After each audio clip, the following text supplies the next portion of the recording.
Hey, everybody, Off the Mic Sports Network here, another edition of Off the Top Rope. We're recording this just a few hours before WrestleMania Saturday gets underway.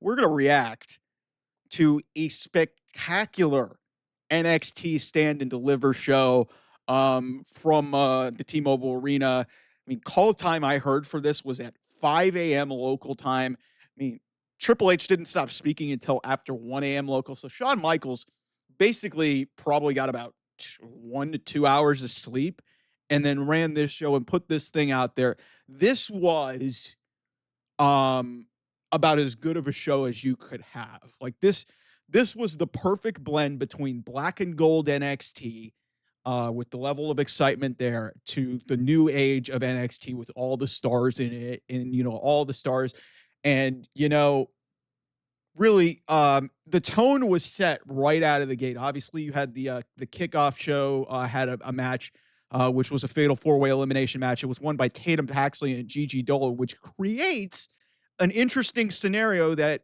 Tatum talked about on the kickoff show. Maybe Lyra and Bayley win the tag team titles because they're going to have a title match, and Lyra and Tatum have some history, so that's interesting. Good for Gigi Dolan, who's been through a lot in her career to get to this point, to get a big time opportunity and win on a big stage, even if it was on it. And then Roxanne and Cora Jade, like I'm still a little bit miffed that if there's one thing that I really was critical of, Roxanne Perez belonged on the main show of this thing. You could have made it a fatal five-way. You could have put her in the North American title ladder match. You could have done a lot of different things. So, but anyway, but yeah, this was the perfect blend of the new era of NXT to what NXT used to be. This felt like a takeover. This felt like an NXT takeover. They've taken away the NXT banner. This is just WWE Stand and Deliver. But this was just such a great show. Like, it started with that kickoff show, that kickoff show match, which is great.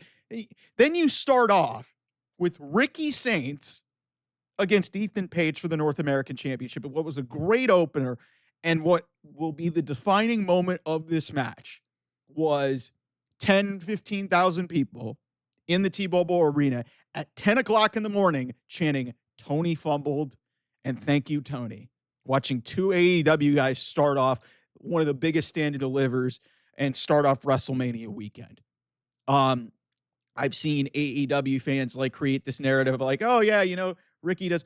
Guys, it's still not a good look when you've got two guys who Tony Khan had at his disposal and they go to the other place. One of them's already been an NXT champion in the last year. The other's became the North American champion like in record time. And these guys are wildly entertaining. They put on a great opener. It was outstanding. And Ricky Saints retains. I think Ethan Page, has done just about everything you can do. I'd want to see him on the main roster. It would actually be a lot of fun. Okay. Then tag team championships. Fraxium, maybe the best tag team in this entire company, and they're in NXT. Still holding on to those tag team titles. They've only been beaten I think once. Then they won them back like a couple weeks later. This is one of the best tag teams in the entire sport.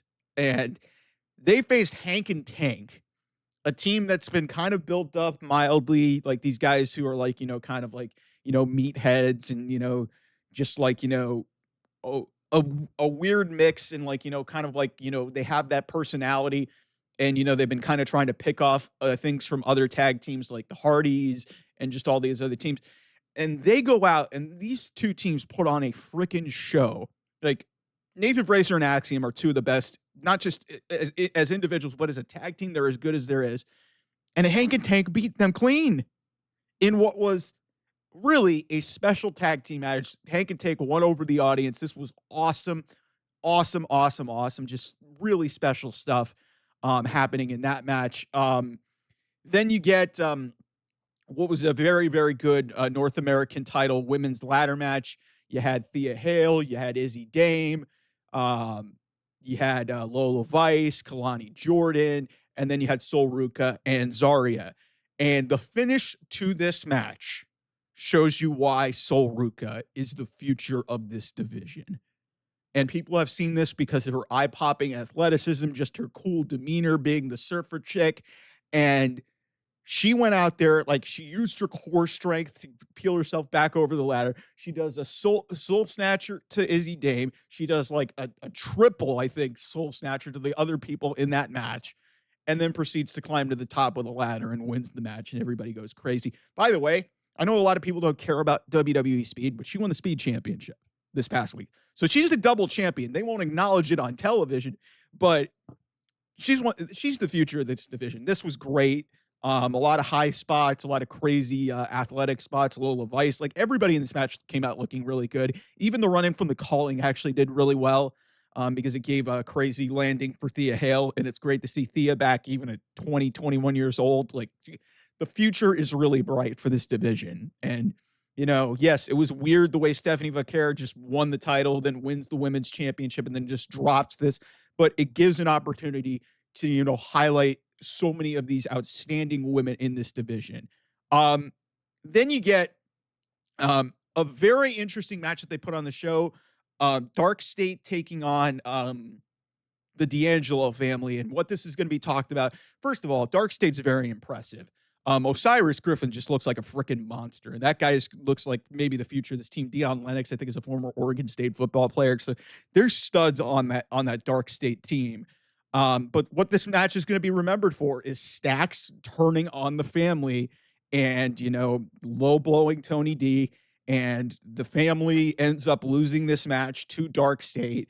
Like a lot of people were speculating that, you know, Stacks would align and be revealed as the leader to Dark State, but that wasn't the case. But this makes a ton of sense. The D'Angelo family at this point, it's like it's a big old soap opera. And I don't know if if this type of gimmick is going to work on the main roster, much like what Chase U is. So I think what we're starting to see is the story being told of Tony D'Angelo and the fall of his family. So this was really good. And, you know, the misdirect of a couple of times where you thought Stacks was going to hit Tony with the crowbar. Then he turns it back again. They feel like they're trusting. They hug each other. And then Stacks kicks him low from behind, and it leads to the finish of the match. And then there was a scene after the match where Stacks is trying to leave the arena, and he tells Luca Crucifino, hey, stay by your phone. I'll explain later.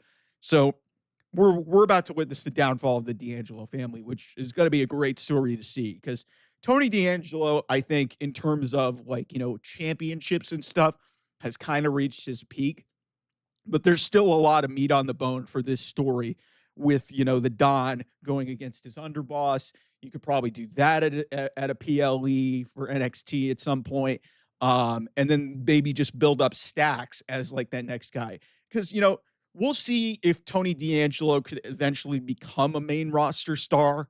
I don't know, but let's be real. He's been in NXT for like 4 years now, guys. And, you know, it's not a death sentence anymore to be in NXT. NXT is really where it's at, much like it was in the black and gold days. Like I said, this was really like a great blend between the old era and the new era.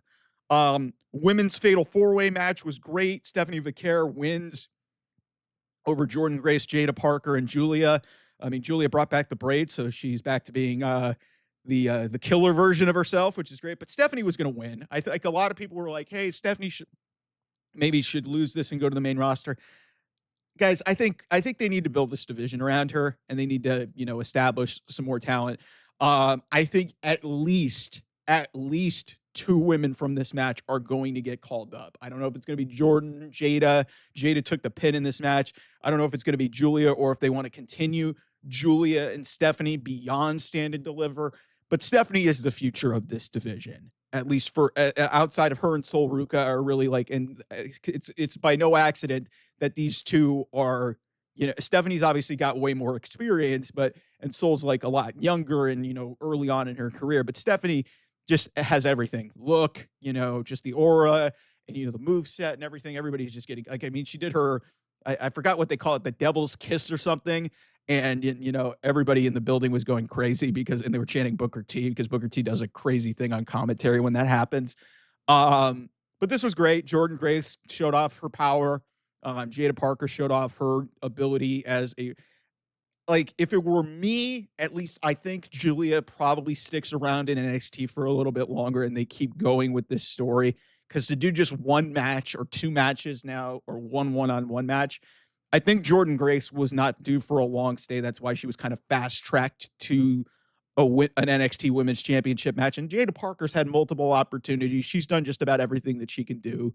So, and I think you can see from a microphone perspective, and also in the ring, she's gotten a hell of a lot better. She's special. Like everybody loves Jada Parker. So, and then the main event was one of the great matches in NXT history. I'm not even exaggerating in saying that.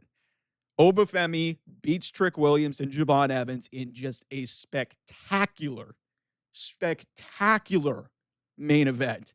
And by the way, let's talk about this for all. And some people will make this a referendum on Triple H because Shawn Michaels is running NXT. That's back-to-back stand and delivers that were main evented by all black men. Think about that before you start calling this company racist or MAGA. 3 black men in this main event. Obafemi just shows off his power, his incredible, agility as just a beast. The future really on the men's side. He's going to hold that NXT title for as long as he wants. Trick Williams doesn't win. I don't know what this means for him.